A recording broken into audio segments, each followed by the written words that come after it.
అమిత్ షా వైఖరిని నిరసిస్తూ TPCC general secretary Julakanti Anjaneyulu ఆధ్వర్యంలో సంగారెడ్డిలో మీడియా సమావేశం నిర్వహించారు.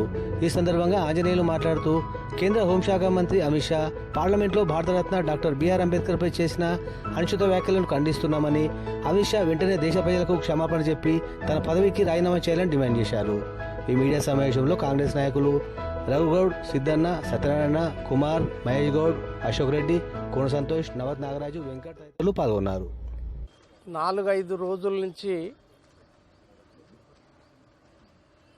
వార్తలలో, యూట్యూబ్లలో, పేపర్లలో ప్రముఖంగా వినబడుతున్నటువంటి వార్తలలో ముఖ్యమైనది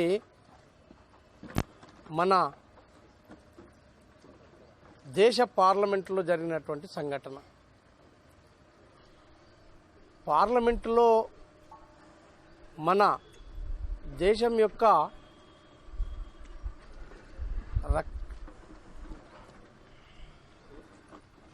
అతి ముఖ్యమైనటువంటి శాఖకు పెద్దలు అమిత్ షా గారు 2వ జాతీయ నేతగా ఈ దేశంలో ప్రస్తుతానికి చలామణి అవుతా ఉన్నారు.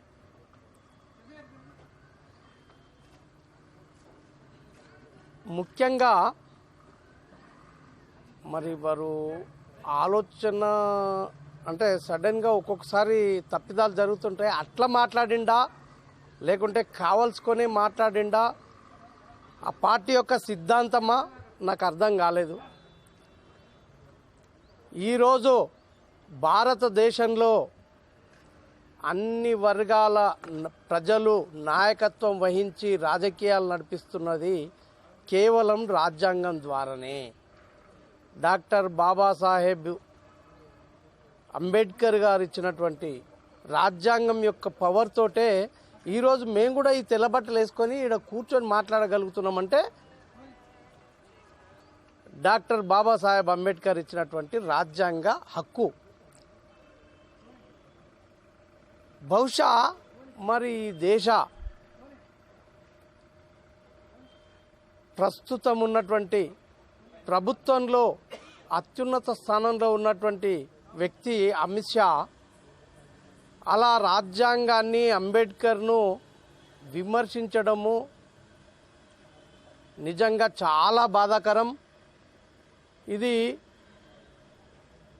ఈ దేశానికి చాలా ఘోరమైనటువంటి ఆలోచన విధానం కూడా ఆయనది. కారణం ఏంటంటే ఈ దేశంలో 60-70% నిమ్న జాతుల వాళ్ళు, బీసీలు, ఎస్సీలు, ఎస్టీలు, దాదాపు 70-80% ఉన్నటువంటి వీళ్ళందరికీ అన్ని రంగాలలో అవకాశాలు దక్కాలనేటటువంటి ఉద్దేశంతో ఈ దేశ భవిష్యత్తు కోసం ఈ యొక్క రాజ్యాంగాన్ని రచించడం జరిగింది. దాన్ని ఆధారంగా చేసుకుని గత 60-70 సంవత్సరాల నుంచి రాజ్యాంగం జరుగుతూ ఉంది. ఈ మధ్య కాలంలో భారతీయ జనతా పార్టీ ప్రభుత్వంలోకి వచ్చి వాళ్ళ కల్లోలం చేసే విధంగా వాళ్ళ ఆలోచన ఉండడం, దీన్ని తీవ్రంగా కాంగ్రెస్ పార్టీ ఈ దేశం సమైక్యంగా ఉండాలని కోరుకునే వాళ్ళు, మనమందరం కూడా ఈ దేశంలో ఆర్థికంగా, రాజకీయంగా అన్ని రంగాలలో అభివృద్ధి చెందాలనే ఆలోచన ఉన్న వాళ్ళందరి తరఫున కోరుకుంటున్నటువంటి మాట. భారతీయ జనతా పార్టీ ఆలోచనని అమిత్ షా ఆయన ఆయన యొక్క ఉద్దేశంలోకెళ్ళే ఆయన ఉద్దేశాన్ని మాట్లాడి భారతీయ జనతా పార్టీ ఆలోచన విధానాన్ని ఈ దేశాన్ని విచ్ఛిన్నం చేయాలనేటటువంటి ఆలోచనతోటి వాళ్ళు చేస్తున్నటువంటి ప్లాను కాంగ్రెస్ పార్టీ వ్యతిరేకిస్తుంది. అదేవిధంగా రాహుల్ గాంధీ గారు చాలా క్లియర్గా చెప్పిండు, భారత రాజ్యాంగాన్ని కాపాడే బాధ్యత కాంగ్రెస్ పార్టీది, భారత రాజ్యాంగాన్ని రక్షించడం కోసమే కాంగ్రెస్ పార్టీ నిలబడింది అని. ఆ విషయము ఈరోజు కాంగ్రెస్ పార్టీ శ్రేణులు కానీ ఈ దేశంలో ఉన్న ప్రజలందరూ కూడా సమర్థిస్తూ ఉన్నారు, మద్దతు ఇస్తూ ఉన్నారు, సపోర్టివ్గా ఉండాలి అనేది మా యొక్క అభిప్రాయం.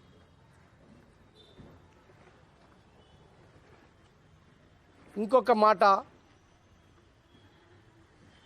అమిత్ షా మాట్లాడుతూ అదే సందర్భంలో పార్లమెంట్లో అమిత్ షా గారు మాట్లాడుతూ పెద్దలు వారి గురించి మేము విమర్శించే స్థాయిలో లేము, కానీ పార్టీ పరంగా సిద్ధాంతపరంగా వ్యతిరేకంగా మాట్లాడినప్పుడు డెఫినెట్గా ఆయన మాట్లాడిండు. జమ్మూ కాశ్మీర్ 376 ఆర్టికల్ను రద్దు చేయడం కానీ అనేక రకాలుగా మేము భారతీయ జనతా పార్టీ వచ్చిన తర్వాత చేసింది అని. కానీ ఆయనకు తెలియని విషయం ఏంటంటే దాదాపు ఆయన 50-60 ఏళ్ళు ఉంటాడు కదా. అంతకంటే ముందు ఆయన చదువుకున్న స్కూళ్ళు కట్టింది కూడా కాంగ్రెస్ పార్టీ కదా. ఆయన చదువుకోవడానికి అభివృద్ధి చేసింది కాంగ్రెస్ పార్టీ కదా. 50 ఏళ్ళు బతుకుతేనే కదా ఈరోజు ఇంకా కొంత డెవలప్మెంట్ వీళ్ళు చేస్తున్నది.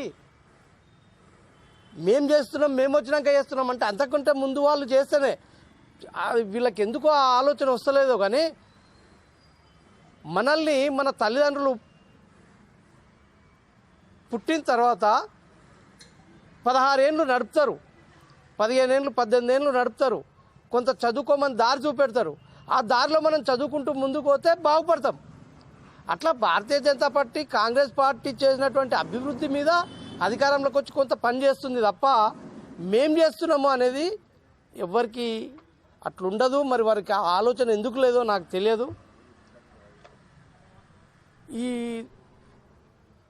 దీన్ని దృష్టిలో పెట్టుకొనే కాంగ్రెస్ పార్టీ తీవ్రంగా అమిత్ షా యొక్క ఆలోచన విధానాన్ని ఖండిస్తున్నది.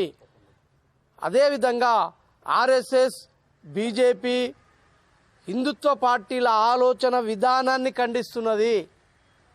క్లియర్గా మేము హిందువులమే కాదని ఎవరు అనట్లేదు, కానీ దానికి దేశాభివృద్ధికి అంటగట్టడం అనేది కరెక్ట్ కాదు. కులాల పేరు మీద, మతాల పేరు మీద రాజకీయాలు చేయకూడదు.